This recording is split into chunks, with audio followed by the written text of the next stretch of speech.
बेबे ये सब ट्विंकल के माई लीला जी के लाड प्यार के नतीजा बा। रीति रिवाजन के मजाक समझ रखे बाड़ी। यदि एकर माई एक तरीका बांध के रखती तो आज कुछ तो समझ जाती।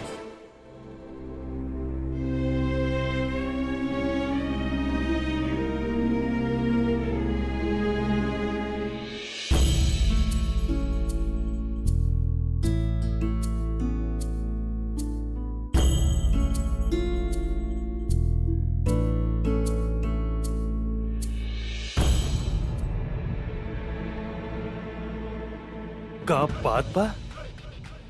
देखा तू अच्छा पत्नी के एक्टिंग करत करत ना सच में अच्छा पत्नी बन गिल बाड़ू। पहले करवा चौथ के व्रत रख लू हमरा खातिर, पूरा दिन कुछ ना खैलू, और जब खाए के बारी आयल तब भी नहीं खा रहल। मतलब हमरा खातिर प्लेट से जाके बैठल बाड़ू बाना। गुड। एगो अच्छा पत्नी के कर्तव्य होखेला कि वो पति के खैला के बादे खाना खाए। वैसे आई एम लविंग दिस पति परमेश्वर थिंग, यू नो। का बनल बा? आलू पराठा, सब्जी, लस्सी, फेवरेट।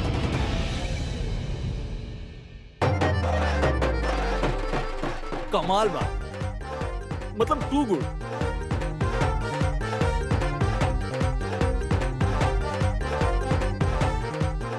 किलर लस्सी। कैसन भाई? दिखा दिखा ऐसन खात बा कि पूरा दिन भूखा हम ना ई रहल होखे। हमरा खातिर कुछ खाना ही ना छोड़ी। बाबा जी फिर हम का खाई? का करी? आइडिया।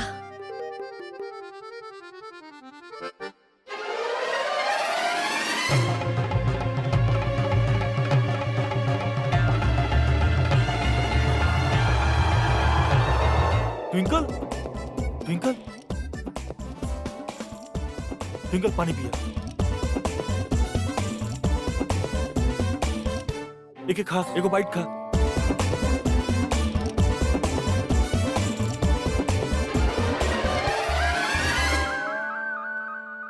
और ये होगला असली पति परमेश्वर के फर्ज। करवा चौथ के दिन पहले बेबी के पेट भरा और फिर खुद खा। भूख लागल बा।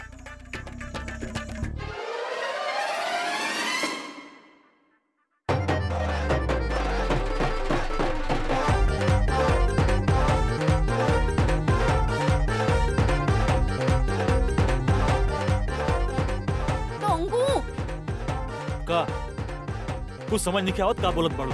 हमार मतलब थैंक यू।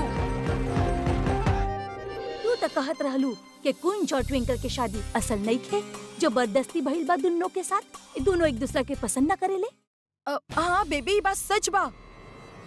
एगो बात ना अपना पल्ले बांध ला बच्ची। जे लोग झूठ बोलेले ना हमके बिल्कुल बढ़िया ना लागेले, और खास करके वो लोग जे हमार कुंज बेटा पर उंगली उठावेले। उनका से तो हम कुछ ज्यादा ही उलझ जाएनी। तू गलती कइले बाड़ू, झूठ बोलले बाड़ू तू, और एक सजा तो तोहरा मिली। और तोहर ई सजा बा कि तोहरा आज रात रोटी ना मिली, भूखे पेट सूते के पड़ी। जा जाके सुत जा। बेबे बेबे प्लीज ना बेबे। बेबे हम कुंज के खुद बोले सुन ले रहे कि ट्विंकल खाना खा ले बाड़ी। एमे हमार का गलती बा। बेबे बहुत भूख लागल बा। बेबे प्लीज हम कल सुबह के नाश्ता छोड़ देब, लेकिन अभी खाए दी प्लीज बेबे। चुप। एगो और शब्द और अपन मुंह से निकल लू ना तो सुबह के नाश्ता का, दोपहर के लंच का और रात के रोटी का कुछ नसीब ना होखी तोहरा के। बेबे सुनी बेबे।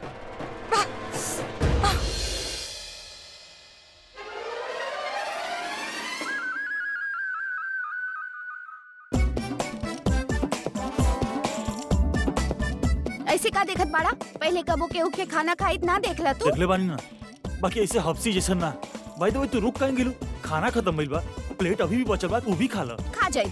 पूरा दिन तोरा भूखे रहे के पड़ी ना तो तोरा पता चली। ओहो कुंज वाला स्टेयर। हमके पता बाप का होके वाला बा। अब ना तू कोनो फालतू वाला जोक मार के जोर जोर से हंसबा, राइट? और हमरा तो तोहर जोक नहीं पता बा। तू बोलबा अपन चेहरा आईने में देख ले बाड़ू, और हम अपन चेहरा आईने में देखब। हमार मुंह पर ना लस्सी के मूंछ बनल होगी, राइट? कुंसर ना तो हर जोक पुराना और फालतू हो गल बा। कुछ नया लेके आवा नया। तो कैसे पता कि हम का बोले वाला बानी? तू ना 100% ये बोले वाला रहा, हमके अच्छे से पता बा, समझ ला। ओह, आदर्श बीवी के अवार्ड मिले के चाहिए तो के सच में। मतलब हम कहानी ना और तू सुन भी ले लो। कमाल बा। तनी से चपड़ चपड़ बंद कर देबू ना तब परफेक्ट बीवी बन जीबू। कुछ तू ना, हमार मतलब रहुआ ना। ये का हो रहल बा? हाँ? का कह रहल बाड़ू तू कुन से? हम तो से कुछ पूछत बानी। का कह रहल बाड़ू तू कुन से? फिर से बोला।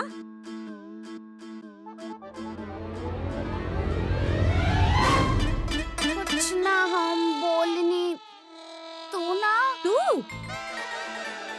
अपन पति के तू कहल जाला?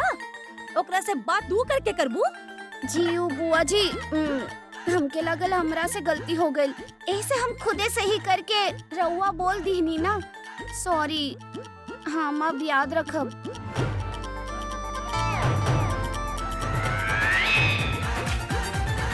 चलो कोई बात ना, खाना खा ले लू ना बेटा, जा प्लेट अंदर रख दे।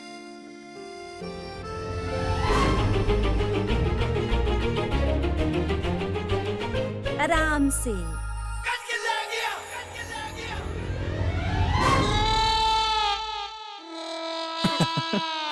कहे दीदा फाड़ फाड़ के हंस रहल बड़ा। अच्छा सुना, ओकरा खातिर कोनो तोहफा लेके आइला? तोहफा? हाँ, गिफ्ट शिफ्ट। ओके पहला करवा चौथ बा तो ओके कुछ तो देवे के चाहिए ना। ना, मतलब ना लेनी हम तोहफा। तोहरा अक्ल कब आई? ओकर करवा चौथ बा, ओकरा कुछ तो दो, चाहे एगो फूल काहे ना दो। जा जाके लेके आवो। बेबे अभी रात हो गई, बस सब दुकान बंद हो गई लोग, हम नहीं की जा रहा। हमके कुछ नहीं खे पता, तोहरा के जाए के पड़ी। कह देनी सब कह देनी। चल चल उठो उठो, जा जा, अच्छा सा तोहफा लेके आवो जा।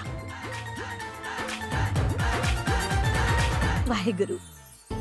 पता ना हमके ट्विंकल और कुंज के बीच में तशन सा महसूस होखल, लेकिन हमके पूरा विश्वास बा कि दोनों एक दूसरा खातिर बनल बाड़े। राहुल मेहर के कारण कुंज के सही जीवन साथी मिलल बा। ना तो ये घर के बहू सबे बेकार बाड़ी।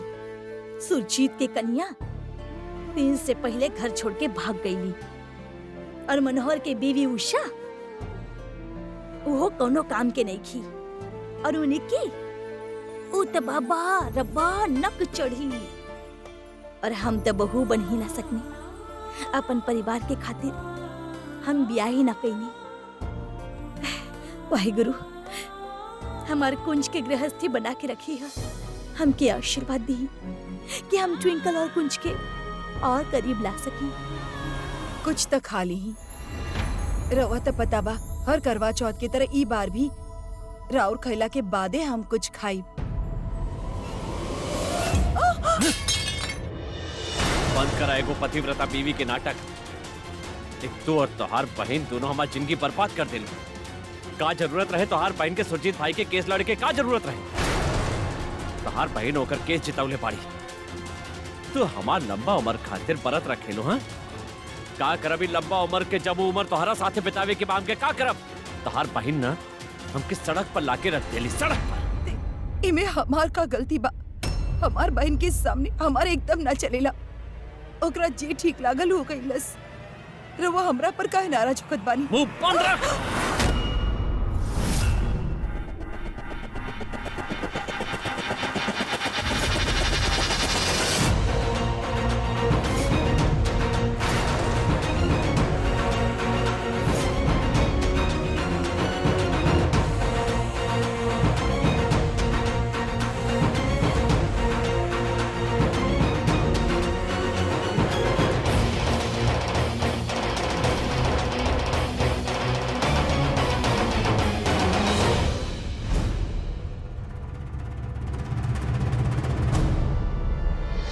सॉरी डैड जी, हम राउर और मम्मी जी के बीच में ना आवे चाहे नहीं, लेकिन हम रउआ के मम्मी जी पर हाथ उठावत नहीं के देख सकत। मान ली कि हम ई घर के छोट बानी और हमके बीच में ना बोले के चाहिए, लेकिन दादी जी ये गलत बाना। हम जाने नहीं कि रउआ अभी बहुत परेशान बानी, लेकिन मम्मी जी पर हाथ उठा के रउआ के समस्या से छुटकारा ना मिली। और जहाँ तक हम सुन ले बानी, औरत पर हाथ कमजोर लोग उठावेले। और जितना हम रवा के जाने नी डैडी जी, रवा वो लोगन में बिल्कुल ना आवे नी ना। तोहार हिम्मत कैसे भइल हमने के बीच में आवेगी? हमेशा याद रखिया कि हमने तोहार सास ससुर पाली। तो ही घर के बहू बाड़ू और बहू बन के ही रहिया, समझ लो तू।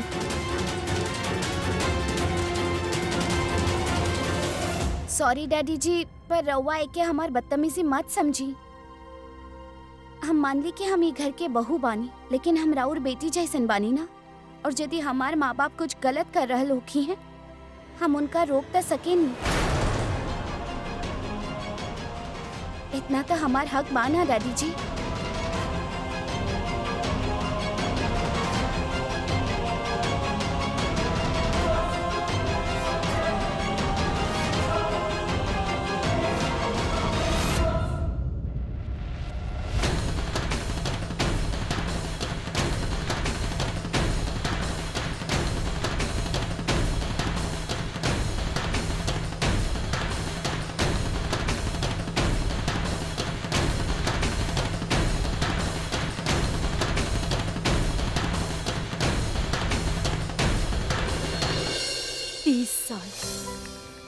इतना सालन से तू मोनू के हाथ के थप्पड़ खाता आइल बाड़ू, ओकर बात सुनत आइल बाड़ू, बेइज्जती सहन करत आइल बाड़ू।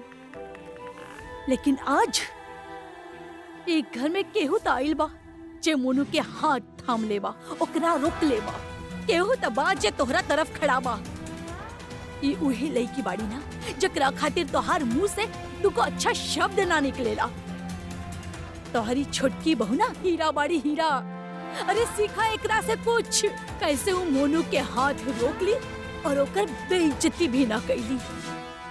ये उही लईकी बाड़ी ना जब पूजा के समय तू ओकर बेइज्जती करत रहू। इन लईकिया के कितना बड़का दिल बा। हमके तो पूरा विश्वास बा कि ई हमार पूरा परिवार के, पूरा खानदान के बांध के रखी, समेट के रखी। अपनी छोटकी बहू के सहेज के रखा। कह देनी सो कह देनी।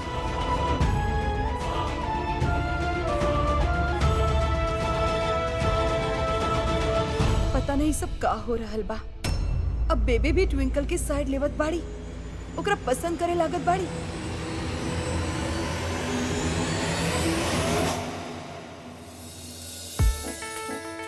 बस यह कहिल बाकी रहल। उस सियापा क्वीन खातिर फूल लेके जा रहल बानी हम। हमार बस चलत न तो फूल के जगह कन्याकुमारी का टिकट खरीद के दे देती होके जाई तो वहां के लोगों ने परेशान करी था। हमार पीछा तो छुटित। बाकी अब बेबे कहले बाड़ी तो करही के पड़ी। कम ऑन कुंज।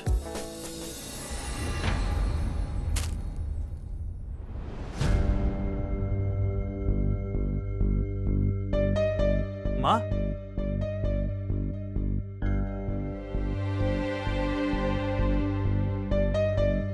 माँ, का भाई? पापा फिर से कुछ कहले? ट्विंकल। ट्विंकल मतलब? कुंज, आज ट्विंकल तोहर बाबूजी की बड़ी बेइज्जती कैली। व्हाट? हम मानी कि तोहर बाबूजी से गलती भइल बा और आज हमार हालत ठीक नहीं की, लेकिन एकर ई मतलब त ना कि घर की छोटल उनका इज्जत देहल बंद कर देवी। और वो नई नवेली छोटकी बहू, हम उस समय वहाँ मौजूद रही और हमके इतना बुरा लागल तो सोच तोहर बाबूजी कितना बेइज्जत होकल हुई है। कुछ आज हम पहला बेर तोहर बाबूजी के कमजोर पड़त देखनी, ओकर आंखन में दर्द देखनी। माँ रउआ का कह रहल बानी? प्लीज साफ साफ हमके बताई भाईल का बा। तू तो जाने ना पिछला कुछ दिनन से तोहर बाबूजी कितना परेशान बाड़न। तो हम दोनों बैठ के बतियात रही कि ट्विंकल वहाँ आ गई और वो तोहर बाबूजी की बेइज्जती करल शुरू कर दी। कहे लगनी कि जी कुछ भी हो रहल बा ओकर जिम्मेदार तोहर बाबूजी बाड़न और हमनी सबन के ये हालत के कारण हुए बाड़े। और वो इहो कही कि आज तक वो ऐसा जिंदगी ना जी ली जा पैसा पैसा खातिर केहू और के मोहताज होके पड़े। हमके बुरा तो ई बात के लागेला कुंज कि तोहर बाबूजी कितना शौक से ट्विंकल के बहू बना के ही घर में लायल रहलन, अपन बेटी की तरह प्यार और इज्जत दिले ओके, और आज हुए उनकर बेइज्जती करत बाड़ी। ठीक बा, आज हमारा हालत खराब बा, बाकी एकर मतलब ई त ना कि वो इनका सही से बर्ताव करे, लेकिन तोहरा इसे बतावे से का फायदा। तू तो हमेशा से ओकरे तरफदारी करत आइल बाड़े और जानी ला आज भी हुए करब। तू ओकरा खातिर इतना परेशानी उठावला और तोरा घर वालन से इसे बर्ताव करत बाड़ी। हम कुछ भी झेल सकेनी, लेकिन तोहर बाबूजी के बेइज्जती ना झेल सकेनी, और कुछ ये बात हमके खाए जा रहल बा।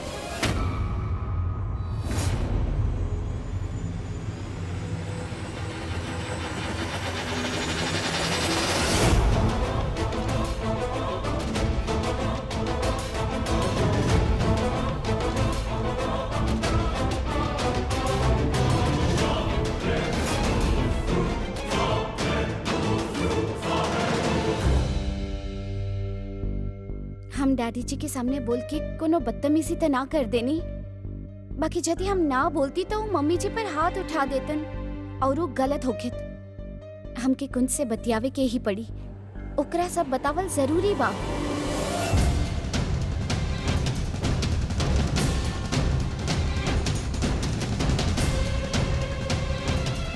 अच्छा होखल कुंज तू आ गईला, हमके तोरा से कुछ बात करे के बा। हमके भी। ई फूल हमरा खातिर लाइल बाड़ा? लाइल रहनी, बाकी तू एकरा लायक नहीं खो।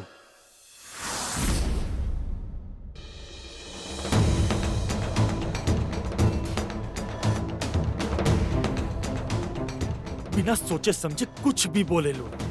ये हम जानत रहनी तोहरा बारे में, बाकी इतना बेशरम हो जीबू कि हमार माँ बाप के इंसल्ट करबू, ये हम ना सोचले रहनी ट्विंकल। कुंज हम ये तो तू तोरा का बता। बोलबू हमके? हाँ, हमार माँ हमके सब बता देले बाड़ी। का कहलू तू हमरा डैड से? वो गैर जिम्मेदार बाड़े, घर के जौन हालत बा उनका वजह से बा। तू कबो गरीबी में नहीं खू रहल तो के ऐसे रहे के पड़त बा उनका वजह से। कैसे बोल सकेलू ट्विंकल? तू ही कैसे बोल सकेलू तू?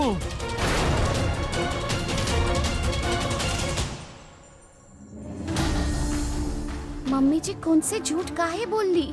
सच काहे ना बतवली कि हम उनकर साइड ले रही, उनका डैडी जी के थप्पड़ से बचव ले रही। यदि हम कुंज के सच बता देनी तो मम्मी जी कुंज के आगे झूठा साबित हो जाई हैं, और हम ना चाहेनी कि एगो माँ के सिर ओकरा बेटा के सामने शर्म से झुके। यही से हम कुंज के कुछ ना बता सकेनी, हमके चुप ही रहे पड़ी।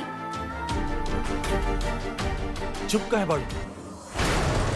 ऐसे तो हर बात खत्म ना होखेला। बोला ना, बोला कि हम झूठ बोल रहल बानी। शब्द नहीं खेना तोहरा लगे। एक बात बहुत ध्यान से सुन ला, हम हमेशा तोहरा संगे खड़ा रहनी, तोहर अच्छा में तोहर बुरा में हमेशा तोके सपोर्ट कईनी। और तू हमरा खातिर सबसे ज्यादा इंपॉर्टेंट इस दुनिया में हमार माँ बाड़ी, और तू उनके दुख पहुंचोलू। आगे से अगर हमार माँ के दुख पहुंचोलू या उनके रोवलू तो हमसे बर्दाश्त ना होगी ट्विंकल, समझ लू।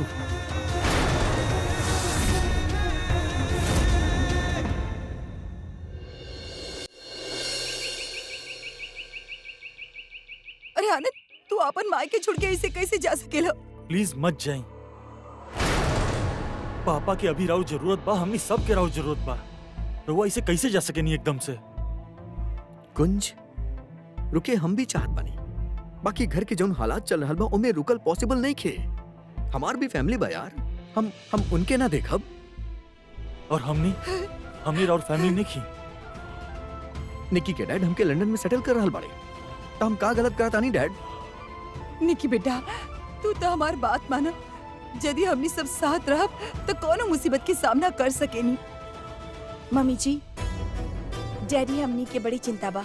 जैसे रउआ परेशान बानी यहाँ पर, वहाँ पर डैडी जी भी परेशान होकर बाड़न, और वैसे वहाँ ने फैसला कर ले बाड़े तो हम यहाँ बदल ना सकेनी। प्लीज मत जाई। कुछ जब कुछ ना हो सकेला हम फैसला कर ले बानी। माँ आशीर्वाद दी। यदि आनंद और ओकर बीवी अपन ही परिवार के छोड़ के भागल चाहत बाड़े तो जाए दो। मुसीबत आवेला तबे पता चलेला कौन अपनावा और कौन पराया।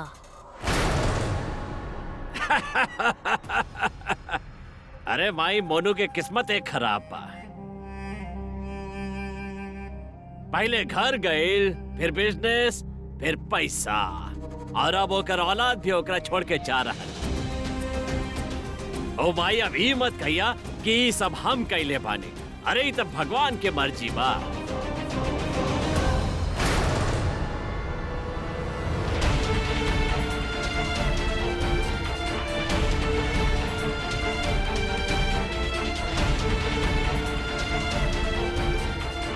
आनंद, आनंद बेटा,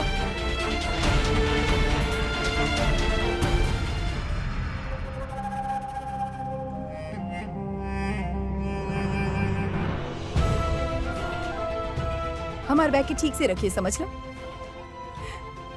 मत जा आनंद बेटा, मत जा। आनंद भैया, निक्की भाभी, प्लीज मत जाई ना। हम तो घर में अभी अभी आयल बानी, लेकिन हमार हमेशा से सपना रहे कि हमारे ऐसा घर में शादी होके जहाँ ढेर सारा लोग होके, हम सब मिलके एक दूसरा के सुख दुख बांटी, एक साथ खुशी मनाई। लेकिन रवा लोग चल जाए तो हमार परिवार अधूरा रह जाए ना। और जहाँ तक पैसा के बात बा, हमार वादा बा कबो कोनो प्रॉब्लम ना आई। ऐसा मत करो ट्विंकल, पैसा की कोई प्रॉब्लम ही नहीं है। काहे कि हमार डैड हमके मदद करेलन, हमनी की सपोर्ट करेले। और बाय द वे एगो बात हम तोहरा कह दी कि हमार डैड तोहर मॉम से कहीं ज्यादा अमीर बाड़न, इसे आपन अमीरी मत दिखावा। तोहर माँ के भीख ना चाहिए। तू यहाँ सरना हाउस में महान बहू बन के रह। हम और आनंद फैसला कर ले बानी कि हम जा रहे बानी। भैया हम जानत बानी अंदर से रउआ भी खुश नहीं किए डिसीजन से। इतना आसान नहीं खे रउआ खातिर हमनी सबसे जुदा होके जाई। काहे कर रहल बानी ऐसा? मत जाई। तू सबसे छोट जरूर बड़ा, लेकिन तोहरा में हौसला हमसे ज्यादा बा। तू इस सिचुएशन के बहुत अच्छे से हैंडल कर लेबा और डैड की मुसीबत से निकाले में उनकर मदद भी करबा। बाकी हम ना कर पाई, एक खातिर हमके जाए के पड़ी। डैड,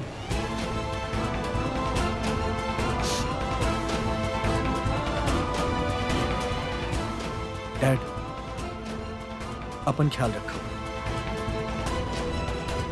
चला निकल।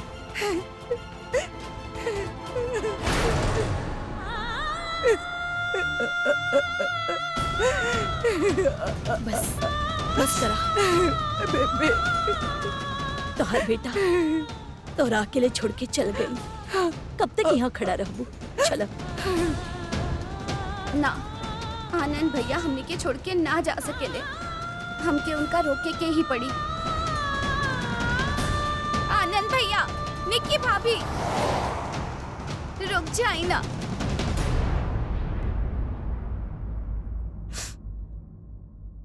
केहू कैसे अपन परिवार के छोड़ के जा सकेला? ओ जब परिवार इतना मुश्किल घड़ी से गुजर रहल होखे।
अनीता आंटी कुछ तो बोली। अनीता आंटी केहू मदद तो कराओ। अनीता आंटी कुछ तो बोली। युवी के फोन करत बानी।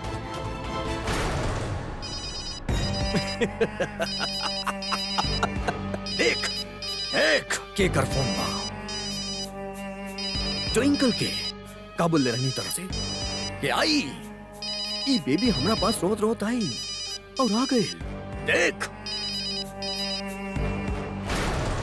का भेल ट्विंकल हेलो युवी। मिस करत रहलो हमरा के ना रहल गेलू लूजर के पास। और सुन तोरा इतना आसानी से हम माफ तो ना करब। अगर तू हमरा पास आईबू पैर पे गिड़गिड़ाईबू और कहबू युवराज माफ कर दे हमके तो शायद हम सोचब। बाकी श्योरिटी नहीं खे। हाँ तो कब आवत हमरा पास? अपन बकवास बंद कर तू। अनीता आंटी के एक्सीडेंट हो गइल बा। का? हाँ हम उनका लेके हॉस्पिटल जात बानी। तू भी जल्दी आ जा। मुसीबत के वक्त जौन इंसान अपनन के छोड़ के चल गई और अपन खुशियन के बारे में सोचलस, ऐसन बहू और बेटा खातिर रोए से का फायदा? उषा तोहरा अपन तोहरा लगे खड़ा बाड़े। उनका के देख, उनकर परवाह कर, उनका बारे में सोचो। अरे कुंज जी ट्विंकल नजर नहीं खियावत। ओकरा अबले तक आ जावे के चाहत रहे। जी हम भी हुए सोचत रहनी। हम चेक करके आवत बानी। कहाँ बाड़ू तू? हम हॉस्पिटल में बानी। हॉस्पिटल में? हॉस्पिटल में का कर रहल बाड़ू? तू ठीक तो बाड़ू? कौन सा हॉस्पिटल में? हम सिटी हॉस्पिटल में बानी। हम एकदम ठीक बानी। अनीता आंटी के बहुत बुरा एक्सीडेंट हो गइल बा कुंज। उतना अच्छा भइल के हम वहाँ पर रही तो हम हॉस्पिटल में लेके आ गई नी।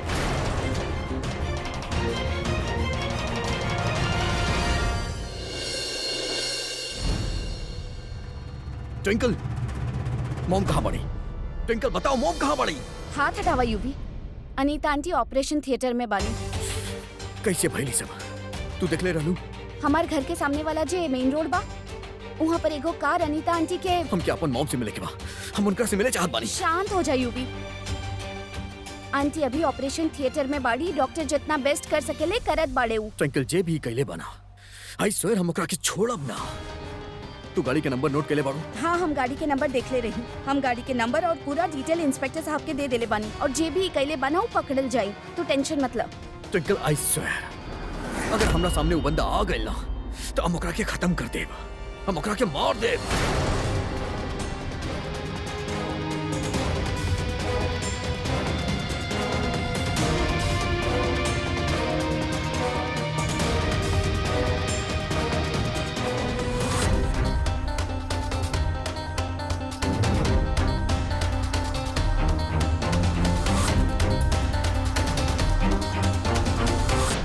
अनीता जी कैसन बाड़ी? डॉक्टर साहब हमार मॉम कैसन बाड़ी? वो ठीक तो बानी ना? She is fine. अच्छा भइली सही वक्त पर यहाँ लेके चले ली। ऐसे ज्यादा ब्लड लॉस ना भइल। बाकी इनके आराम के जरूरत बा। Thank you thank you. It's alright. तू अच्छा किलो जौन तू अनीता जी के यहाँ डायरेक्टली ले लो। कुंज तू अभी जैसे हमके और युवी के देख ले ऐसा कुछ नहीं खे। तो के सफाई देवे की जरूरत नहीं है।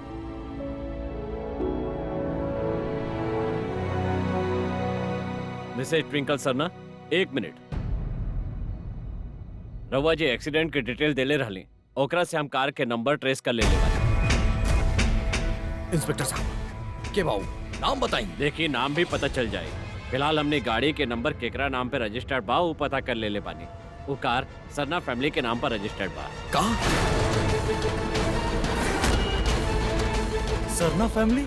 जी हाँ PB 04GB 1425। ये गाड़ी सरना फैमिली के नाम पर रजिस्टर्ड बा।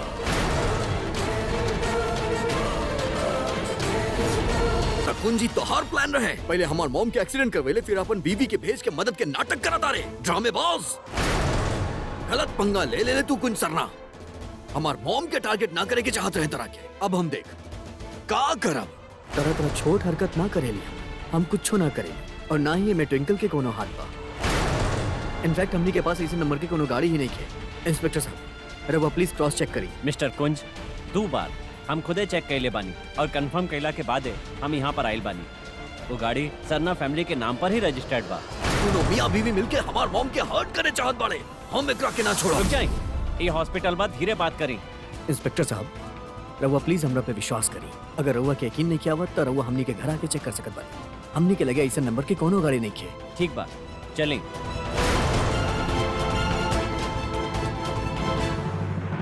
कुंज, अगर वो गाड़ी तहार निकला तो तू यूवी के ऊ रूप देखबे जो शायद तू सपने में भी ना देखले होबे।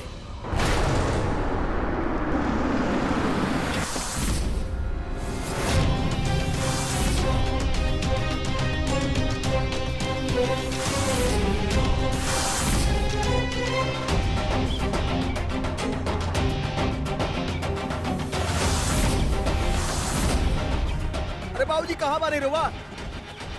अरे बाबूजी गोड़ लगा तनी बाबूजी। आ गए हमारे शेर पत्थर, आ गए। हाँ ओ माई, देख के आइल बा। गोड़ लगा तनी बेबे। जियत रह जियत रह। देख लू माई, ये होखेला बेटा ये अपन बाबूजी के छोड़ के ना अपन बाबूजी के पास आ जाला। समझावा मोनू के। अरे बेटा तू तो कल आवे वाला रहा। अरे बाबूजी तनी काम वाम में बिजी हो गई रहनी। बाकी अब हम डिसाइड के लिए बनी कि हम अपन सारा काम यही घर में रह के करब बाबूजी। अरे बेबे हमार स्वीट 16, का हाल चाल बाराव?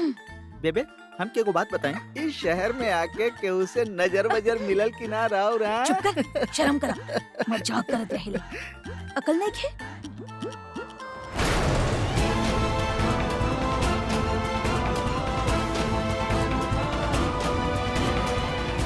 ए बेबे मजाक तक किस्मत के ले रहे हमनी के साथ है।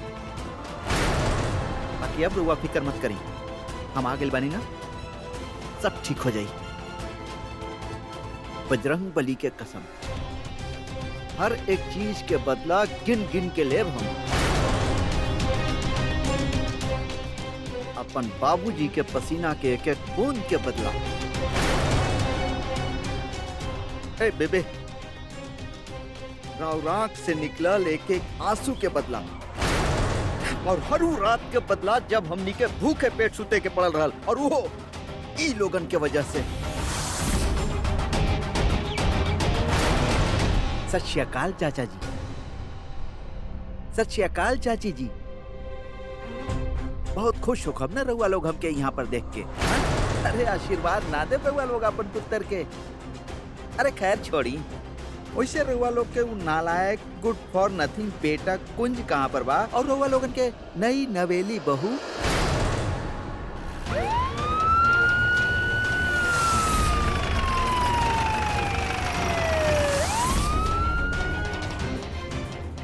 एक मिनट, ये उहे कार बा जेकरा से अनीता आंटी के एक्सीडेंट फैल रहे।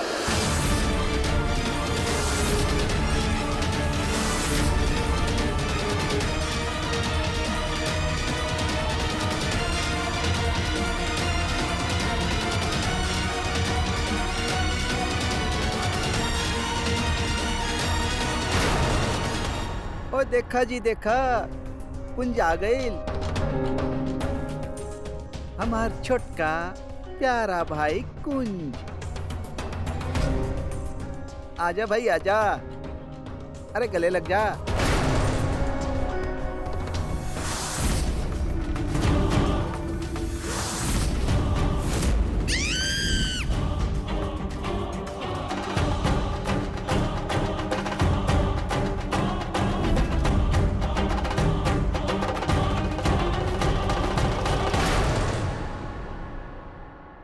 अरे शर्माए के जरूरत नहीं खे, आजा। ई ब्रेसलेट, ई तो उहे ब्रेसलेट बा जे वो आदमी पहन ले रहे जेकर गाड़ी से अनीता आंटी के एक्सीडेंट भइल।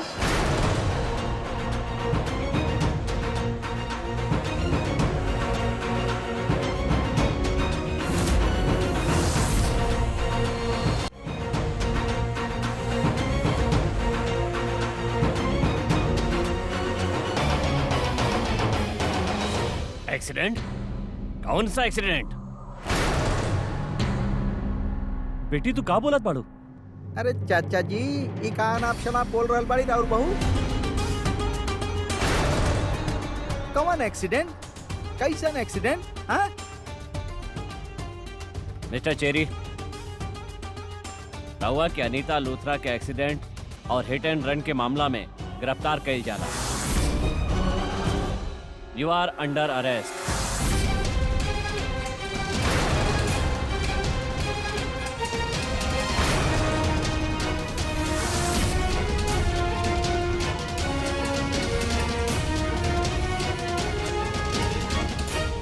चला।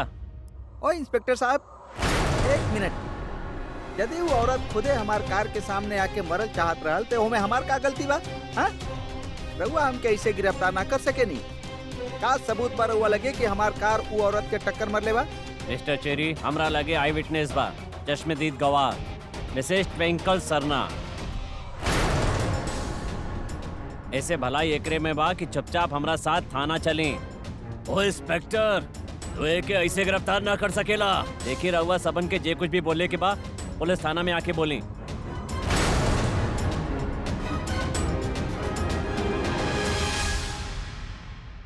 चला भाई, देख लेला अपन ई छोट की बहू के करतूत।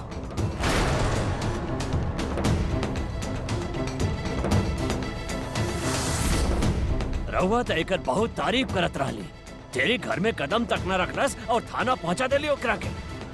ई अपन खुद के जेठ के जेल पहुंचा देलस। ले चला के।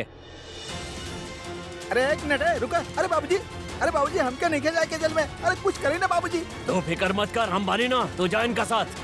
बाबूजी, इस सब कुछ चीट ट्विंकल के बेवकूफी के कारण हो रहल बा। पंगा ले रहल बाड़ू ना हमरा से, छोड़ब ना। ले चला के। अरे बाबूजी, हमके नहीं जाए के जेल। चला चला रोकी, चला, रोकी चुपचाप पुलिस के। चला।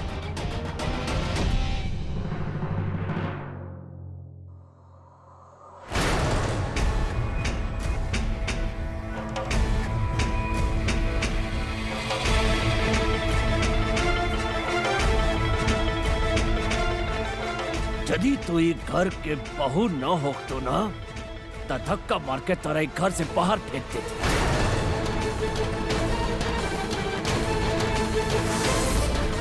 हिम्मत कैसे भाई तुहार हमार पुत्र के खिलाफ रपट लिखावे के? ए मोनो, समझा दा अपन बहू के कि थाना जाके हमार बेटा के खिलाफ जे रपट पाओ के वापस ले आवे।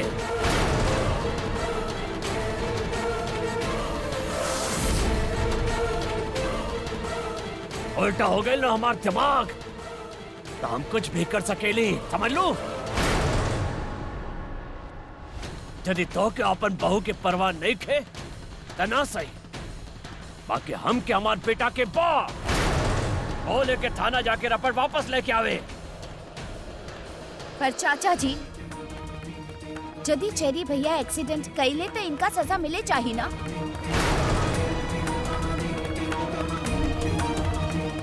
और हमनी के सच के साथ देवे के चाहिए।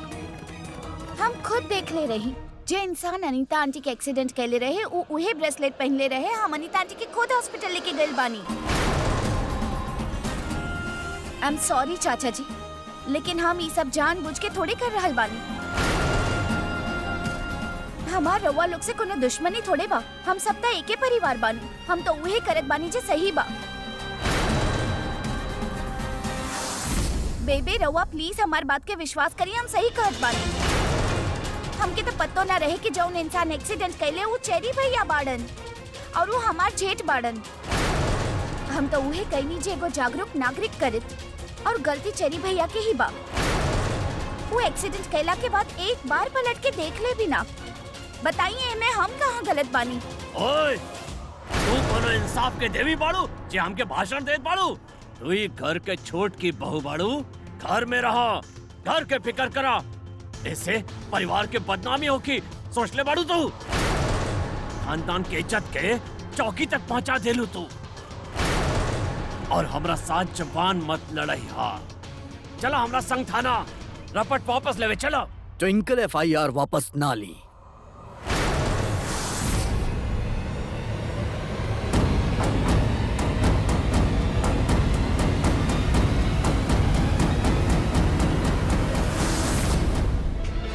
ट्विंकल जॉन भी कहली वो सही कही। केहू ओकरा साथ जबरदस्ती ना करी एफआईआर वापस लेवे खातिर। रहुआ भी ना। और इतना हिम्मत कैसे भाई हमरा से जबान लड़ावे के?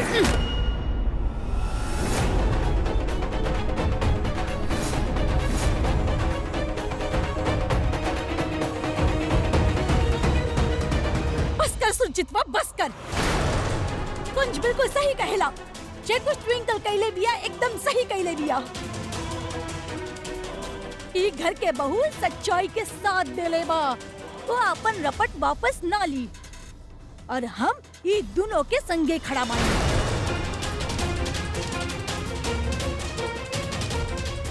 चेरी गलती कैले बा और एक सजा ओकरा जरूर मिली। समझ लगे ना? समझ गई नी माई कि रवो हमार बेटा के साथ ना दे के इनकर साथ दे रहल बानी।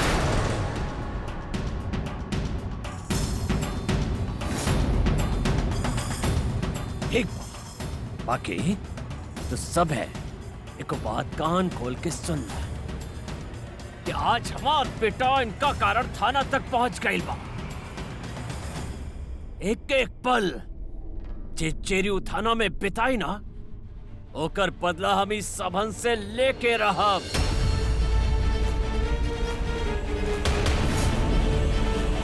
केहू के ना छोड़ब हम। ना सुरजितवा, ऐसा ना। बस माई बस।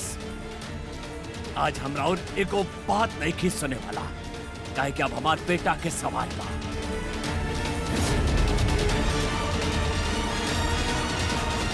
और माई रउआ के तो पता बा तेरी हमरा खातिर का बा। जब से ओकर माई हमके छोड़ के गइल बाड़ी, तेरी हमार सहारा बा, हमार जिए के कारण बा।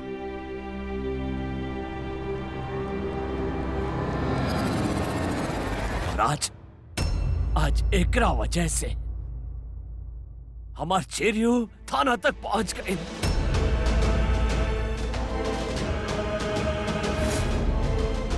ना छोड़ब हम केहू के माई, ना छोड़ब।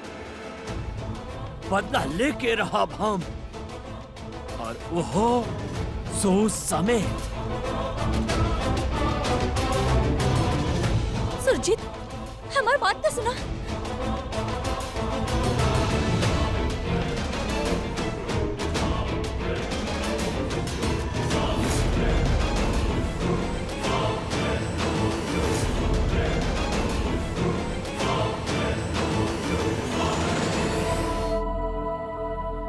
आज कुन सबन के सामने हमार साइड लेलस, हमके सपोर्ट कैलस, अपन फैमिली के विरुद्ध भी गइल। हमके ओकरा थैंक्स तो कहे के चाही ना। बाकी इतना आसान नहीं कि ओकरा थैंक्स बोलल। हम एकरा थैंक्स कहब और ई खड़ूस हमार माथा पर नाचे लगी। बाकी थैंक यू तो कहे चाही। बोल दी का? दिमाग पे ज्यादा जोर मत डाला। जौन बोले के बाद बोल दा। वैसे भी तोरा से बोले बिना रहल ना जाई। तोरा के ऐसन काहे लागेला कि हमके तोरा से कुछ बोले के बा? हमके हमेशा तोरा से कुछ बोले के ही रहेला का? हाँ, कौन गलत फहमी में जिएला तू? हाँ, तो हर जानकारी खातिर हमके तोरा से कुछ नहीं की बोले के, ठीक बा? देख, अगर इतना दिन में तू हमके थोड़ा भी समझ ले बाड़ू ना, तो हम भी तोरा के थोड़ा समझे लागल बानी। हम जाना तानी तू हमके थैंक यू बोले चाहत बाड़ू, काहे कि हम तोरा साइड लेंगे। बाकी 50 किलो के तू खुद, 100 किलो के तोहर ईगो बीच में आ गइल। वैसे जरूरत नहीं है, हमके तोहर थैंक यू ना चाहिए। और बाय द वे, हम जौन भी कहनी ना तोहरा सपोर्ट करे खातिर ना कहीं, हम वह कहनी जौन सही रहे। एक खातिर तोहरा ज्यादा खुश होने की जरूरत नहीं है। हवा में मत उड़ा, ओके? हो गइल। बस ये से ना हम तोरा से कुछ नहीं की कहे चाहत। तोरा से तनी सा बात कही तो भाव खाए लागेला। हम जानल चाहिनी तो इतना भाव काहे खाएला? तो हर दिक्कत का बा? का सीन बा मतलब काश हम रिकॉर्ड कर पाई। जब तू हमरा के तू बोले ना तो ऐसे दिल में ठंडक पहुंच जाला, मतलब दिल खुश हो जाला, यू नो? ना, आज तो तोरा हमके बतावे की ही पड़ी। तोरा से केहू बात करी ही के नहीं खे। पहले तो बतावा तू हमरा साथ इतना कठोर काहे हो जाला? का बिगाड़ ले बानी हम तोहार? 1 मिनट, हिलिया मत।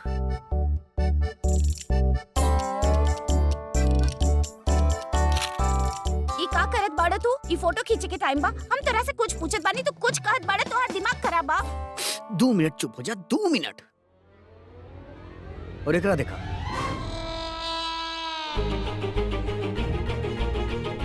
हमार फोटो, हमार फेस ठीक है तो बा, का खराबी बा? तार शक्ल देखी लेना तो अपना आप दिमाग में पता ना कहाँ से जोक्स, इंसल्ट सब उभरे लागेला, फिर अपने आप मुंह से भी निकले लागेला, पता ना कैसे, ऑटोमेटिकली। मिल गई जवाब, हो गई खुश, यह रीजन बा। अब तनी देर चुप बैठा, ठीक बा? तो तोहार फेस कौन शाहरुख खान जैसन बा? हम अच्छा भला भोर सुते के उठे नी और उठते ही सबसे पहले तोहार सडल थोपड़ा देखे के पड़ेला। पता ना कितना जन्म तोरा झेले के पड़ी और 1 जन्म ना 7 जन्म। हमार माँ कहेली कि शादी के बंधन 7 जन्म तक होखेला। कहाँ फंस गई यार? तू 1 जन्म के सोच के रोवा तारो, हम 7 जन्म के सोचा तानी। सोचा हम प्लान कर ले बानी, अगला जन्म में जैसे हम पैदा होखब ना वैसे सुसाइड कर ले। हंस तो हम गइल बानी, यहाँ 1 जन्म निकालल नहीं के जात और तू 7 जन्म के बात करत बाड़, सवाल नहीं के। एग्जैक्टली, नो वेज। हो गई, बिना झगड़ा चैन ना मिलेला ई लड़ाकी बिल्ली के। का बोलत जात बाड़ा तो अपने आप में? हाँ जोर से बोले ना, बोल। अरे कुछ ना कहनी, सूझ जा और हमके भी सूते दा चैन से, प्लीज।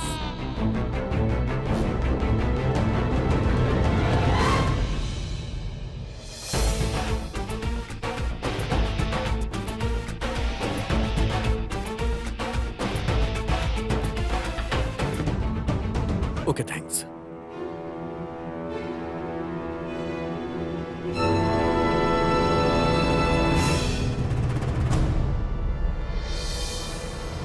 राउर एक्सीडेंट कुंज के कजिन चेरी के गाड़ी से भइल रहे। चेरी? चेरी तो मनोहर सरना के बड़ भाई की बेटा बा। यस। आज जेकरा कारण मनोहर सरना गरीब बन के कैटेगरी में आ गई बा। वेल, चेरी सरना, और तू जाने ला, हम तो इहो सुन ले बानी कि मनोहर सरना के पूरा प्रॉपर्टी जेकर केस बहुत सालन से चलत रहे, वो अब एकर बड़का भाई के हो चुकल बा। मतलब मनोहर सरना के पास अब कुछ नहीं किया। I don't care about Sarna family drama mom. हमके तो सिर्फ उस चेरी से मतलब बा। और अगर पुलिस ओकरा के छोड़ भी देली ना मॉम, तो हम ओकरा के ना छोड़ा। आज ओकरे के वजह से राउरी आज रउआ ही जा पानी। मॉम, अगर रउआ के कुछ हो जात ना तो हम भी मर जाती। नो बेबी, ऐसन कमजोर ना पड़ेगे। अभी तो हमके तोरा बहुत खुश देखे के बा। पहले की तरह हंसत खेलत देखल चाहेली, और तोहर मॉम इतना कमजोर नहीं की कि एक गाड़ी के धक्का लग और मर गई नहीं। मॉम, रउआ प्लीज ही बार-बार याद दिलावल बंद कर प्लीज। अच्छा बाबा, ना बोलब। हमार जिंदगी के ई बखत खाली एक के मकसद बा, ट्विंकल के बर्बादी। ओकर और ओकर माई के तो हम ना छोड़ब।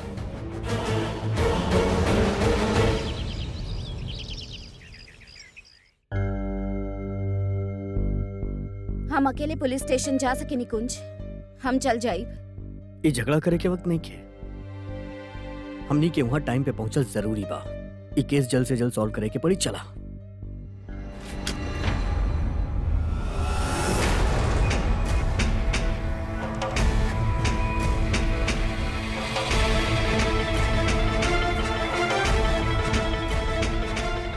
का भइल? कम बा? अरे जितना पैसा मांगबू देब, ताकि कि अब हमरा लगे बहुत पैसा बा और तू लोगन के पास पैसन के तंगी बा। जितना मांगबा ओकरा से ज्यादा मिली। बस शरत खाली ई बा कि हमार बेटा चेरी के खिलाफ जे रपट लिखौले बाड़ू, ओकरा थाना जाके वापस ले ला।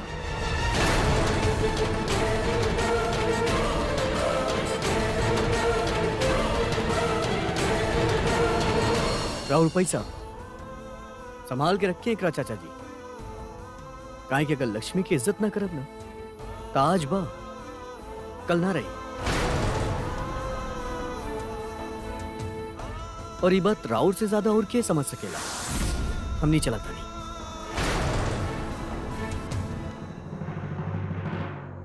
कुंज, तोहर प्रॉब्लम का बा? हाँ? कौन जिद पकड़ के बैठल बाड़ा तू? सुरजीत भाई साहब ही घर के बड़ बाड़े, और यदि वो कुछ कहत बाड़न त तू मानत काहे नहीं खा? और ट्विंकल तू, हाँ? का कर रहल बाड़ू तू? वो अनीता के मदद कर रहल बाड़ू, जौन कोनो मौका न छोड़े ली तोहरा बदनाम और बेइज्जत करे के। वो अनीता के बेटा ही रहे ना, जौन कुंज के मारे चाहलस, जौन धोखा से तोहरा संग ब्याह कई चाहलस उहे रहे ना। और ओकरे मदद करे खातिर तू घर के बेटा के जेल भेज रहल बाड़ू, ओके गिरफ्तार करवा रहल बाड़ू। तू दोनों ना ई परिवार के नाक कटा के दम लेबा। करत का बाड़ा तू लोग? डैड, हमनी जे भी कर रहल बानी परिवार के भलाई खातिर कर रहल बानी। हमनी पे प्लीज भरोसा रखी।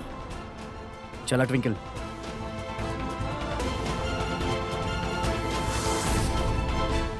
ई तू का कहत बड़े रमन? अरे बहन, हम बिल्कुल सही कहत बानी।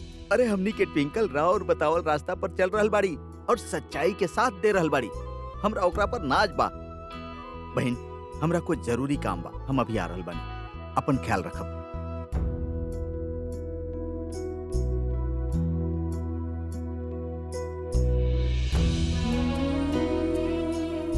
हमरो गर्व बा कि हमार ट्विंकल सच्चाई के रास्ता पे चल रहल बाड़ी। बाकी ई रास्ता पे बहुत मुसीबत के सामना करे के पड़ेला, और ट्विंकल तो अपन चाचा ससुर के बेटा के जेल भेजवैले बाड़ी। हमके अपन बेटी से बात करे के होखी। ओकरा ई बखत हमार जरूरत बा, अब चाहे कुछ हो जाए।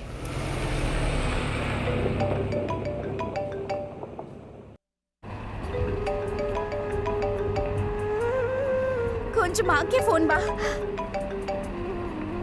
माँ,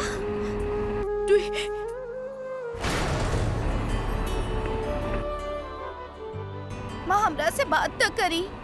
कौन?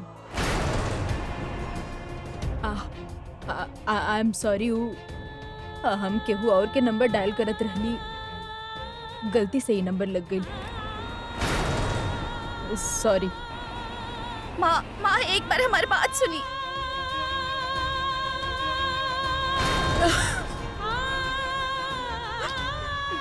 हे भगवान,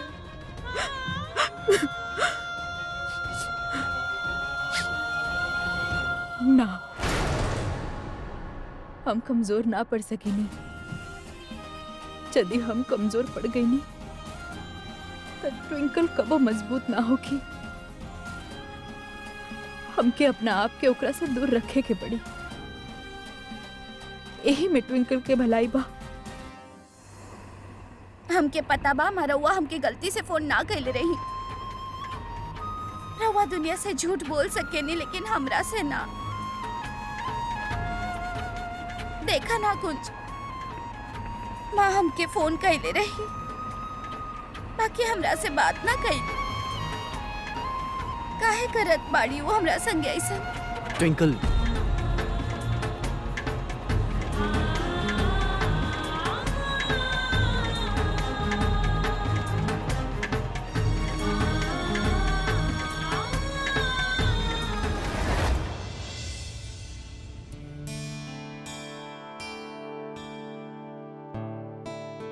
माँ, घर में इंटर कैनी और इतना अच्छा खुशबू आयल खाना के कि का बताई का बनल बा खाना में। कुंज बेटा, तू नाराज बानी हम। काहे? रघु हमके बेटा कहेली ना, हाँ, तो जब इतना अच्छा खाना बनावेली तब आपके ही बेटा की याद ना आवेला? ई भी कोनो बात भइल? हाँ, तू बाड़ा हमार बेटा और ई तोहार घर बा। जब जी करे आ जाई हा, और का खाए के बा बता दिया, हम बना दे। वैसे ही ठीक नहीं खे माँ। दामाद के बेटा बना लेनी पर बेटी के पराया दूर कर देनी खुद से। हमारा रिश्ता ही घर से ना सिर्फ ट्विंकल की वजह से भइल बा। अगर ट्विंकल खातिर ही घर के दरवाजा बंद बा तो फिर हम कैसे आ सकेली? ई सब ट्विंकल कहले बाड़ी तोरा के कहे खातिर? तो जाके ओके कह द, जे उ कैले बिया ना ओकरा खातिर हम ओकरा कबो माफ ना करब। इतना आसान नहीं है हमरा खातिर। जे धोखा उ हमके देले बाड़ी, हम ओकरा कबो ना भुला सकिनी।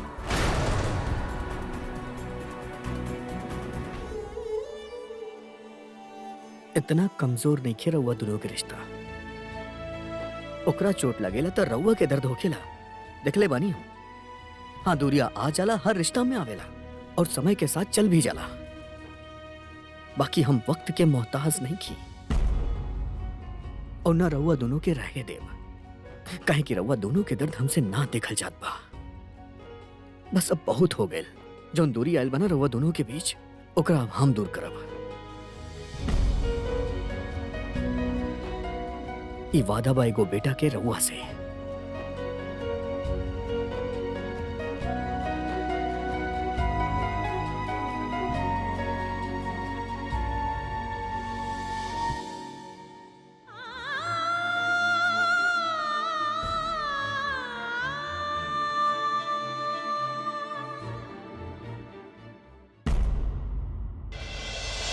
लीला जी, आई एम सो सॉरी रउआ के ऐसे बुलावे के पड़ल हमके, लेकिन बात कुछ ऐसा रहे कि जे फोन पे ना हो सकत रहे। का बात बा मनोहर जी, बताई तो। लीला जी देखे ऐसन बा कि ट्विंकल अनीता के एक्सीडेंट के जे केस रजिस्टर्ड कैले बाड़ी ना, ओकर चक्कर में हमार जे भतीजा बा चेरी, वो गिरफ्तार हो गई बा। अब देखिए वो केस कोर्ट में आवते आवते 1 हफ्ता लग जाए। इतना देर तक कुछ चेरी जेल में ही रहे, देखिए ये ठीक बात तो नहीं है ना। मनोहर जी, जहाँ तक कि हम समझत बानी कि कुंज और ट्विंकल ई मामला के सुलझावे के कोशिश कर रहल बारे। बाकी FIR और केस फाइल हो चुकल बा, तो ओकरा बाहर निकालल बहुत मुश्किल बा। देखा रमन, हम समझे ली, पर हमने सबन के मिलके केहू निदान ढूंढे के पड़ी ना। देखिए लीला जी, ऐसा बा कि रउआ यदि ट्विंकल से बात करें, ओके कहें कि वो केस वापस ले लेवे।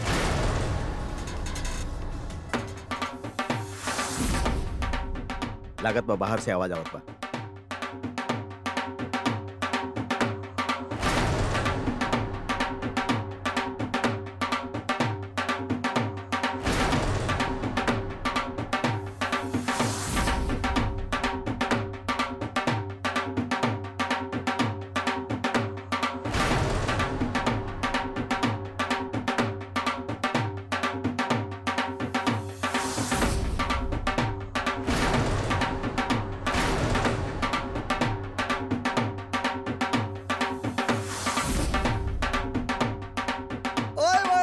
रिस्पेक्ट भाभी जी, हम आगे नहीं। सत श्री अकाल भाभी जी। रउआ का लागत रहे आए? इतना आसानी से राउत जेठ जी से रउआ छुटकारा मिल जाई?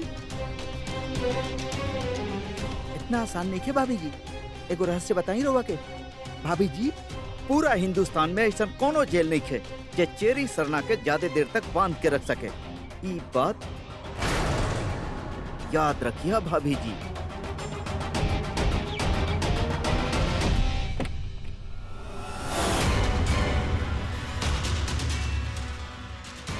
बाबूजी, भाई साहब, सुरजितवा, ये सब का हो रहल बा? ये ढोल बाजा काहे खातिर? एगो तो चोरी बेटा जेल से फौरन वापस आ गए, ऊपर से आज हम अपन जिंदगी के सबसे बड़ फैसला ले ले बानी, और हमके पता कि हमारी फैसला से सबसे ज्यादा खुशी रउआ के होगी। कैसन फैसला? माई, हम दोबारा ब्याह करे के फैसला कैले बानी।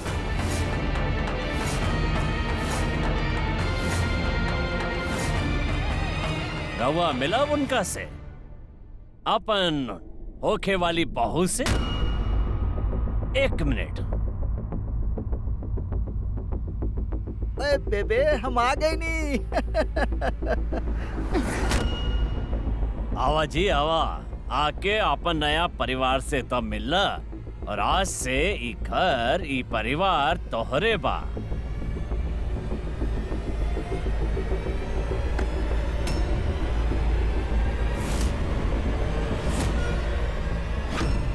और बेबे, हमार नहीं की होके वाली बच्ची।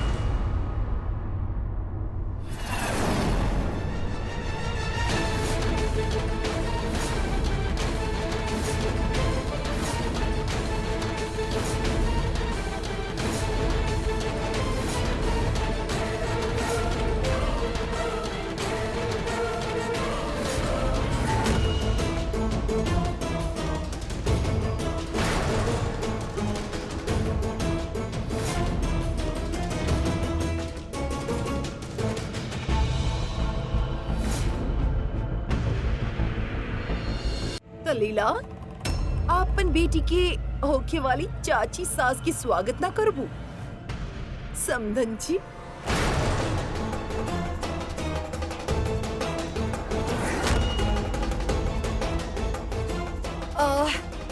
ओ बेबे बेबे आप ये घर के सबसे बड़ा बनी ऐसे जब तक हमके आपके आशीर्वाद ना मिल जाए तो हम ये घर की बहू बन सकेनी और ना ये घर की जिम्मेदारी उठा सकेनी। हमरा के हक के नहीं खे ऐसे आप प्लीज हमके दिल खोल के आशीर्वाद दे दे प्लीज बेबे। हमार नया जिंदगी की शुरुआत कल से होगी, सगाई से। कल इतना सालन बाद इतना खुशी के मौका आइल बा त सगाई त बड़ा धूमधाम से होगी। उषा जी और Manohar ji, I am sorry Usha and Manohar, वो कहा कि अब आप दोनों की जी कहल बड़ा ऑकवर्ड सा लागेला। हम आप दोनों की भाभी जी बने वाला बाड़ी।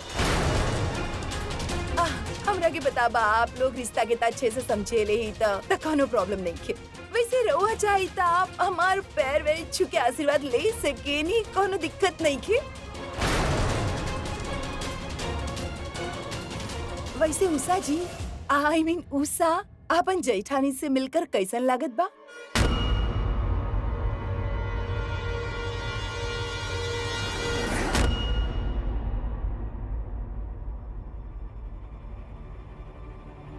हम अनीता आंटी और सुरजीत चाचा जी की शादी ना होके दे सकेनी। अनीता आंटी हमने के घर में आके हमार घर के बर्बाद ना कर सकेली। हमके कुछ ना कुछ जरूर सोचे के पड़ी ताकि हम ये शादी रोक सकी।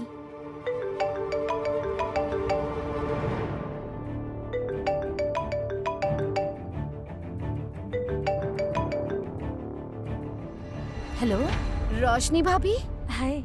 अच्छा भाई तू फोन उठा ले लू। एक्चुअली हम कुन से तोहार तबीयत के बारे में पूछल चाहत रहनी। हाउ आर यू फीलिंग नाउ? हम ठीक बानी भाभी। तोहार आवाज से तो ना लागेला कोनो प्रॉब्लम बा? एगो बहुत बड़ कांड हो गइल बा रोशनी भाभी। हमारे एक्स बॉयफ्रेंड यूवी के मम्मी चाचिया सास बनके हमार ससुराल में घुसल चाहत बानी ताकि हमार जिंदगी में प्रॉब्लम खड़ा कर सके खाली अपन बदला खातिर। हमके कुछ समझ नहीं के आवत रोशनी भाभी कि हम का करी। ये तो सच में बहुत बड़ प्रॉब्लम बा ट्विंकल। पर लिसन, तो कुछ भी करके ये शादी मत होके दी। जौन हो सके वो करे, बाकी शादी मत होके दी। अदरवाइज तोहार और कुंज की लाइफ में और तोहार फैमिली की लाइफ में बहुत बड़ प्रॉब्लम खड़ा हो जाए और तू लोग के अभी शादी भइल बा। जी रोशनी भाभी, और हम एगो अच्छा बहू और अच्छा बीवी बने के पूरा कोशिश कर रहल बानी। बाकी अनीता आंटी जदी घर में आ गईली ना तो जरूर हमके सबन के नजर में गिरावे खातिर कुछ ना कुछ करत रही हैं। घबरा मत ट्विंकल। सुनो, तू आज के जमाना के लड़की बाड़ू, स्मार्ट, आजाद और दुनिया के साथ कदम से कदम मिला के चले वाली। हमरा खातिर तो सबसे बड़ प्रेरणा रउए बानी। रउआ सलाम बा। कैसे रउआ डीटी आंटी के जेल से निकाले खातिर सिद्ध भैया के हमशक्ल के मदद लेवत बाड़ू। साचो रउआ बहुत स्ट्रांग बानी और राउर प्रॉब्लम के सामने तो हमार प्रॉब्लम बहुत ही छोटा बा। प्रॉब्लम छोटा या बड़ा ना होखेला ट्विंकल, प्रॉब्लम तो बस खाली प्रॉब्लम होखेला। कितना हो बड़ चक्रव्यूह में काहे ना फंस जाई हम दोनों। हमनी वो प्रॉब्लम से बाहर निकल के रहब, हर मुश्किल के सामना डट के करब। जी रोशनी भाभी, हम रउआ से वादा करत बानी चाहे कुछ हो जाए, हम अनीता आंटी के अपन ससुराल में घुस के कोनो बखेड़ा ना खड़ा करे देब। हम अपन परिवार के अनीता आंटी के कारण बिखरे ना देब। और हम हूँ वादा करत बानी कि हम लोगों के सिद्धार्थ के जैसे बना के रहब, अपन मॉम के जेल से निकालब और अपन सौतेली बहन शबनम की जिंदगी हमेशा हमेशा खातिर तबाह कर देब, ओकर कहानी खत्म कर देब हम। और यह वादा के साथ ट्विंकल, हम अपन अपन राह के मुश्किलन के हटावे के सफर ये गुरबानी के साथ शुरू करब। हमरा सत्य बोल, एक ओंकार, सतनाम करतापुरम, निर्भय निर्वैर अकाल मूरत। बाय ट्विंकल, अपन ध्यान रखी है। अरे सुरजीतवा, तोहर मती मारल गई बा, दिमाग खराब हो गइल बा तोहार। ई उम्रवा में, ई उम्र में तू ब्याह करबे? अरे माई, प्यार के आगे उम्र बड़ी मामूली चीज होखेला। हम अनीता जी के लगे चेरी के माफी के अर्जी लेके गए रही, पर वहाँ अपन दिल दे बैठनी। माई हमके इला गिला कि भगवान हमके अमृतसर सिर्फ यही खातिर भेजले बाड़े कि हम अनीता जी के मिल सके। वो कहेले न कि रब ने बना दी जोड़ी, तबे तक खाली 7 दिनन में 7 जन्मन के प्यार हो गए। बंद करो अपनी बकवास, बंद करी फिल्मी बात छोटन के लिहाज नहीं खेते कम से कम ये बड़ बहन के तो लिहाज कर ले, ओकर इज्जत के तो लिहाज कर ला। अरे इ त पगलेट बा, एकर दिमाग खराब बा, शर्म हया सब बेच खाइल बाई।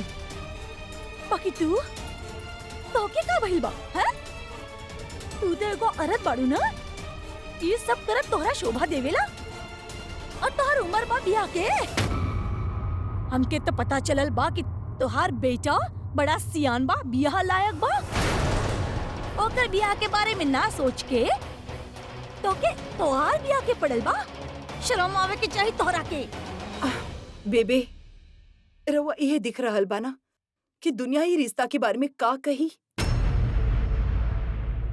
पर हमके कोनो फर्क ना पड़ेला, चाहे लोग ही रिश्ता के मजाक उड़ावे चाहे बात बनावे। हम खाली इतना जाने नी कि हम सुरजीत जी से बहुत प्यार करेनी।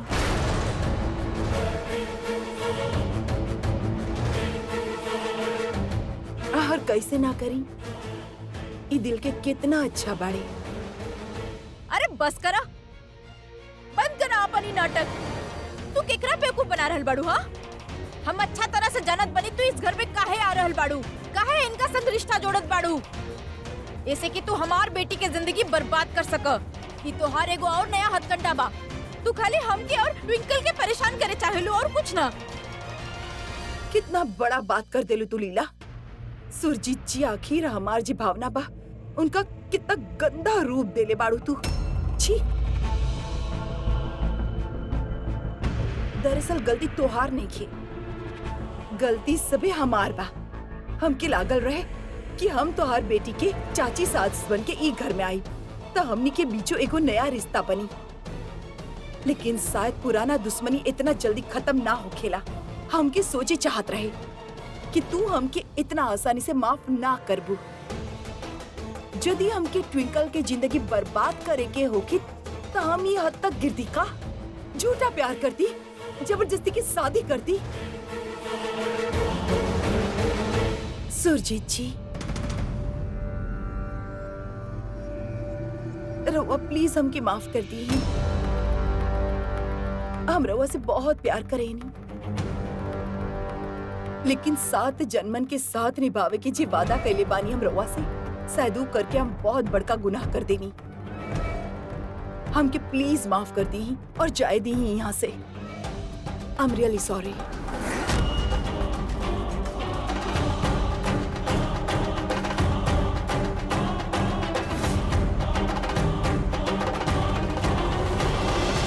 अनीता जी, रवा कहीं ना जाए।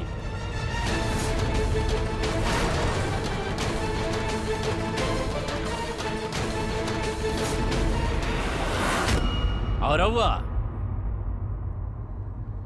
अकेली कौन हमार घर के मामला में दखल देवे वाली? समझन बानी, यही से शराफत से समझावत बानी। अपन बेटी के ससुराल के मामला में दखल ना दी तो रवा खातिर बढ़िया होगी। यदि रवा से हमार खुशी देखल नहीं खेचात तो रवा यहाँ से जा सकेला।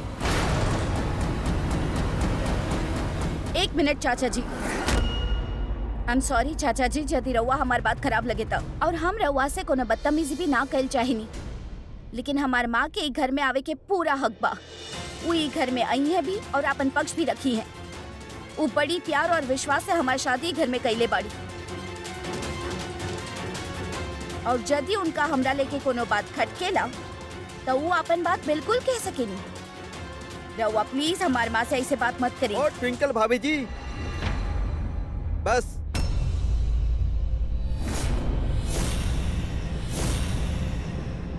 हमार बाबूजी के भाषण दिल बंद कर, काहे कि ई घर हमार बा, तोहार सास ससुर के नहीं खे जे इतना जबान चल रहल बा तोहार।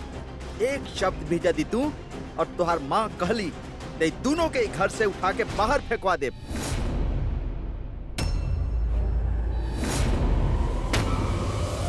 आए लंगूर, बताई तो के बस बिन बुलावल बाराती के भी गुस्सा आवेला।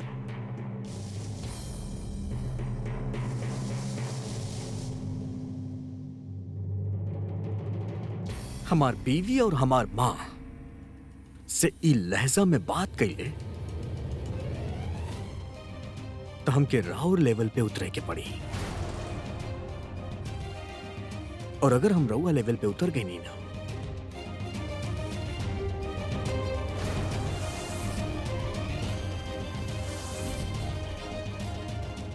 तो घर केहू के भी होके इनके साथे हम केहू भी तरह के बदसलूकी बर्दाश्त नहीं कर सकत।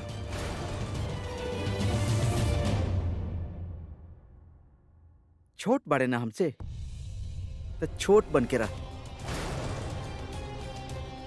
अकड़ दिखावे के जरूरत नहीं खे। और अगर तू कुछ कर सकत बड़े ना तो अपन सास और अपन बीवी दोनों के कंट्रोल में रख।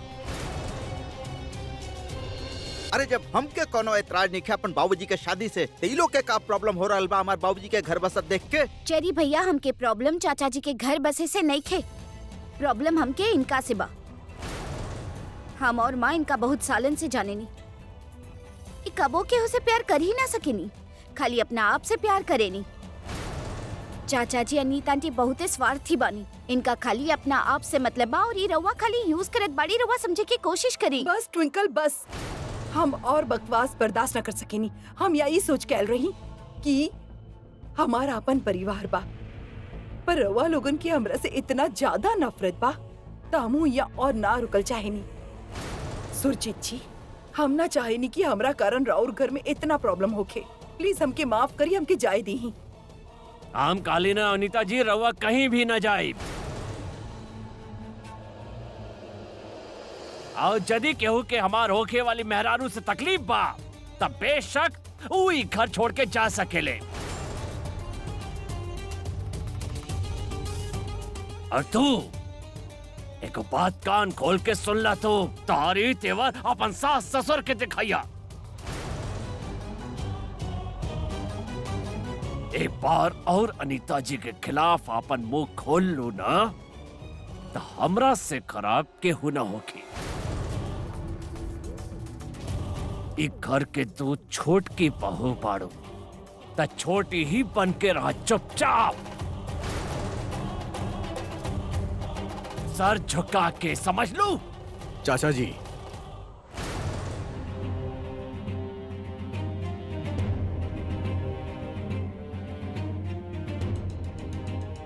रउआ घर के बड़ बानी, केहू काहे चाहिए कि रउआ खुश न रही। हमनी सब रउआ से इतना कहत बानी कि जेकरा से रउआ शादी करतानी, जिंदगी के इतना बड़ स्टेप उठावतानी, कम से कम ओकरा समझ तली ये उनकर बेटा भरोसा के लायक नहीं खे।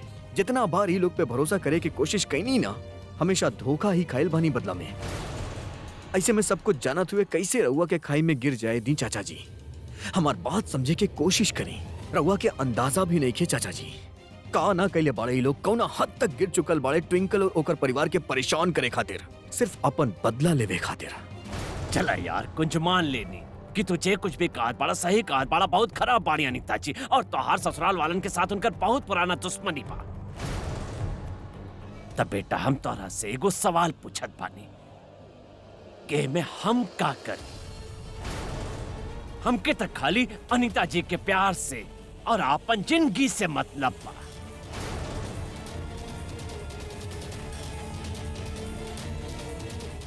अब तोहार मेहरारू खातिर, तोहार ससुराल वालन के खातिर हम का अपन प्यार के कुर्बानी दे दी। बड़ा मतलब ही बड़ा तू लोग दिखा देला बेटा, तू दिखा देला कि तू मनोहर सरना के ही बेटा पड़ा। मतलबी बाप के मतलबी बेटा। भाई साहब देखिए, हम जाने नहीं राउर मामला में दखल देवे के हमार कोनो हक ना बनेला, लेकिन एक बार, खाली एक बार रउआ हमार बात सुन ली। ये औरत रउआ के बेवकूफ बना रहल बाड़ी। हम एकर रग रग से वाकिफ बानी। हमरा से एगो पुराना गलत फहमी के बदला लेवे के फिराक में बाड़ी। खाली यही खातिर ये घर में आवल चाहेले ताकि हमार बेटी से वो बात के बदला ले सके। अरे रउआ ना जाने नी, एकर बेटा यूवी कुंज के मारे तक के कोशिश कैले रहले और धोखा से हमार बेटी से शादी करे की कोशिश कैले रहले। ये दोनों माई बेटा। बस कर लीला, बस कर। हम अच्छा तरह से जाने ली तू का कल चाहेलू। उहे जे तू बरसन पहले कैले रहू। तू हमरा से हमार प्यार, हमार सुहाग छीन लू। आज भी तू उहे कल चाहेलू। चाहे नहीं हम सब ना छिलने नहीं हम तोहर सुहाग तोरा से। अब तय ये इल्जाम लगावल बंद कर तू। कहे कि ये सब झूठ बा। जब तक तो हर बदला हमरा तक रहे तब तक ठीक रहे, लेकिन तू तो ट्विंकल की जिंदगी के पीछे हाथ धो के पड़ गई बाड़ू। भगवान से डरा अनीता। अच्छा तो तोहरा ई लागेला कि हम ट्विंकल के जिंदगी बर्बाद करेल चाहे नहीं। ट्विंकल की जिंदगी यदि हमके बर्बाद करे के ही हो नीला तो हम कब से कर चुकल होती। बहुत रास्ता रहे हमरा पास और हम ओकर शादीशुदा जिंदगी काहे खराब करल चाहब, जबकि हम खुदे शादी पर इतना विश्वास रखे नहीं कि उम्र के पड़ाव पर आकर हम ही पवित्र बंधन में फिर से बंधे खातिर तैयार बानी। अनीता आंटी, प्यार एगो खूबसूरत एहसास होखेला जे खाली नसीब वाला के मिलेला, और उ लोग बहुते खुश नसीब होखेले जिनकर शादी उनका से होखेला जिनका से वो प्यार करेले। बाकी हम दुख के साथ कहत बानी, रउआ खाली और खाली अपना आप से प्यार करेनी। इतना अकेलापन और इतना कड़वाहट भर गइल बना रउआ अंदर कि रउआ दूसरन के खुश देख ही ना सकेनी। रउआ खाली और खाली दूसरन के खुशियन में जहर घोलल चाहेनी। ओ यार बस करा सब, बहुत हो गई, बहुत झेल ले ली माई बेटी की पंचायत। अनीता जी के खिलाफ एगो और शब्द नहीं के सुने वाला बानी हम। भाई हम अब तक राव लिहाज करके चुप बैठल रही, पर अपना झेल न सकेली माई बेटी की बकवास के। सब लोग कान खोल के सुन लो, कल हमार सगाई अनीता जी के साथ होके रही बस। अरे हमके पूरा विश्वास बा कि एकर मकसद ई शादी के पीछे प्यार ना कुछ और बा। वाह माई वाह, हाँ? अब रउआ सिखाई प्यार का होला। अरे रउआ कबो जिंदगी में प्यार कैले बानी? शादी तक ना भइल राउर माई, जौन बंधन में खुद कबो ना बनली ओकरा बारे में रउआ के का पता। और चलल बानी हमके समझावे। भाई हमके ई लागत बा कि रउआ से हमार खुशी देखल नहीं के जात। बस करी भाई साहब।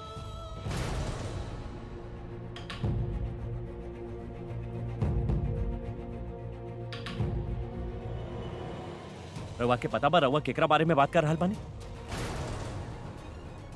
ई माई ई खुद जिंदगी भर तकलीफ सहली पर हमनी के देखभाल कैली, और आज एगो पराया औरत का आ गईली। त रउआ इनकरा से ऐसे बात करा? हाँ भाई साहब, हम तक खाली घर छोड़ ले रही। रउआ ना आज मर्यादा लांगले बानी। तू चुप कर मोनू, हमार टुकड़न में पल रहल बाड़ा तू। तारा खातिर ही अच्छा रहे कि तू चुप रहा। का करब रउआ, का करब? माई के इज्जत ना कर सकेली त का रउआ हमरा ऊपर हाथ उठाई मोनू।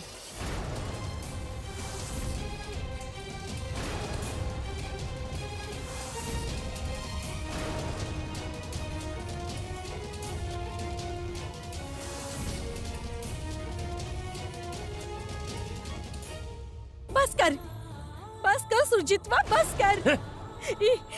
ही औरत खातिर तू आज अपन बेबे के मान न रख ले, और ये औरत खातिर तू अपन छोट भाई पर हाथ उठौले। तो के ब्याह करे के माना जा कर ले, लेकिन एको बात याद रखी है, तोहारी ब्याह में हम तोहार साथ ना दे। तेरा जय करे के बा, लेकिन तोरा हमारा आशीर्वाद कबो ना मिली, कबो आशीर्वाद ना मिली।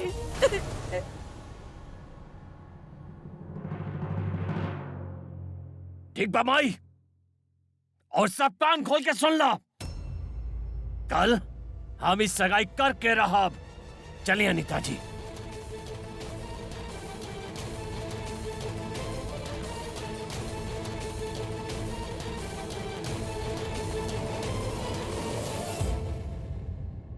ये सब का हो रहल बा और का है? जे भी हो रहल बा ना होके के चाहिए। प्यार होखेला ही ऐसन चीज, एमे सही और गलत के फर्क दिखल बंद हो जाला। कुंज बेटा, अब का होगी? वो अनीता यही घर में रही इस छत के नीचे तू लोगों के साथ। अरे वो कोनो मौका ना छोड़ी तोहरा और ट्विंकल के परेशान करे खातिर। हमके पता बा, हम ओके अच्छा तरह से जाने नी। और ओकर बेटा युवराज, हे भगवान, हमके बहुत घबराहट हो रहल बा। हमके तोहरा पर विश्वास बा, पर वो अनीता पर एकदम ही नहीं खे। माँ,